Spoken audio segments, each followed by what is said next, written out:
اے نبی کہہ دو کہ لوگو میں تم سب کی طرف اس اللہ کا بھیجا ہوا ہوں جو آسمانوں اور زمین کا بادشاہ ہے، اس کے سوا کوئی معبود نہیں، وہی زندگانی بخشتا ہے اور وہی موت دیتا ہے۔ تو اللہ پر اور اس کے رسول پیغمبر امی پر جو اللہ پر اور اس کے تمام کلام پر ایمان رکھتے ہیں ایمان لاؤ اور ان کی پیروی کرو تاکہ ہدایت پاؤ۔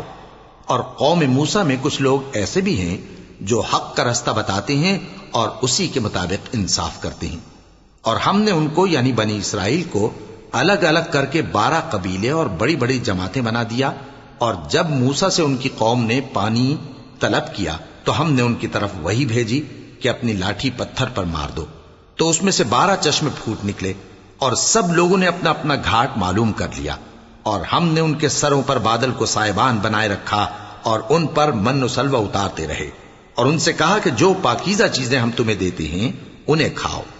اور ان لوگوں نے ہمارا کچھ نقصان نہیں کیا بلکہ جو نقصان کیا اپنا ہی کیا۔ اور یاد کرو جب ان سے کہا گیا کہ اس شہر میں سکونت اختیار کر لو اور اس میں جہاں سے جی چاہے کھانا پینا، اور ہاں شہر میں جانا تو حتتن کہنا، اور دروازے میں داخل ہونا تو سجدہ کرتے ہوئے، تو ہم تمہارے گناہ معاف کر دیں گے اور نیکی کرنے والوں کو اور زیادہ دیں گے۔ مگر جو ان میں ظالم تھے انہوں نے اس لفظ کو جس کا ان کو حکم دیا گیا تھا بدل کر اس کی جگہ اور لفظ کہنا شروع کیا، تو ہم نے ان پر آسمان سے عذاب بھیجا اس لیے کہ وہ ظلم کرتے تھے۔ اور ان سے اس گاؤں کا حال تو پوچھو جو لب دریا واقع تھا، جب وہ لوگ ہفتے کے دن کے بارے میں حد سے تجاوز کرنے لگے،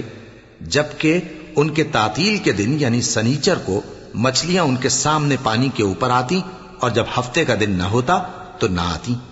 اسی طرح ہم ان لوگوں کو ان کی نافرمانیوں کے سبب آزمائش میں ڈالنے لگے۔ جب ان میں سے ایک جماعت نے کہا کہ تم ایسے لوگوں کو کیوں نصیحت کرتے ہو جن کو اللہ ہلاک کرنے والا یا سخت عذاب دینے والا ہے، تو انہوں نے کہا اس لیے کہ تمہارے پروردگار کے سامنے معذرت کر سکیں، اور عجب نہیں کہ وہ پرہیزگاری اختیار کریں۔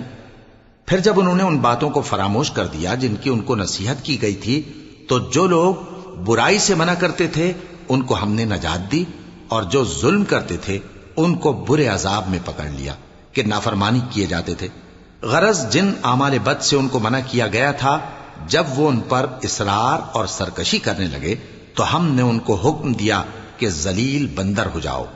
اور اس وقت کو یاد کرو جب تمہارے پروردگار نے یہود کو آگاہ کر دیا تھا کہ وہ ان پر قیامت تک ایسے شخص کو مسلط رکھے گا جو ان کو بری بری تکلیفیں دیتا رہے۔ بے شک تمہارا پروردگار جلد عذاب کرنے والا ہے، اور وہ بخشنے والا مہربان بھی ہے۔ اور ہم نے ان کو جماعت جماعت کر کے ملک میں منتشر کر دیا، بعض ان میں سے نیکوکار ہیں اور بعض اور طرح کے یعنی بدکار، اور ہم آسائشوں اور تکلیفوں دونوں سے ان کی آزمائش کرتے رہے تاکہ ہماری طرف رجوع کریں۔ پھر ان کے بعد ناخلف ان کے قائم مقام ہوئے جو کتاب کے وارث بنے۔ یہ لوگ اس حقیر دنیا کا مال و متاع لے لیتے ہیں اور کہتے ہیں کہ ہم بخش دیے جائیں گے، اور اگر ان کے سامنے بھی ویسا ہی مال آ جاتا ہے تو وہ بھی اسے لے لیتے ہیں۔ کیا ان سے کتاب کی نسبت عہد نہیں لیا گیا تھا کہ اللہ پر سچ کے سوا اور کچھ نہیں کہیں گے؟ اور جو کچھ اس کتاب میں ہے اس کو انہوں نے پڑھ بھی لیا ہے، اور آخرت کا گھر پرہیزگاروں کے لیے بہتر ہے، کیا تم سمجھتے نہیں؟ اور جو لوگ کتاب کو مضبوط پکڑے ہوئے ہیں اور نماز کا اہتمام کرتے ہیں ان کو ہم اجر دیں گے کہ ہم نیکوکاروں کا اجر ضائع نہیں کرتے۔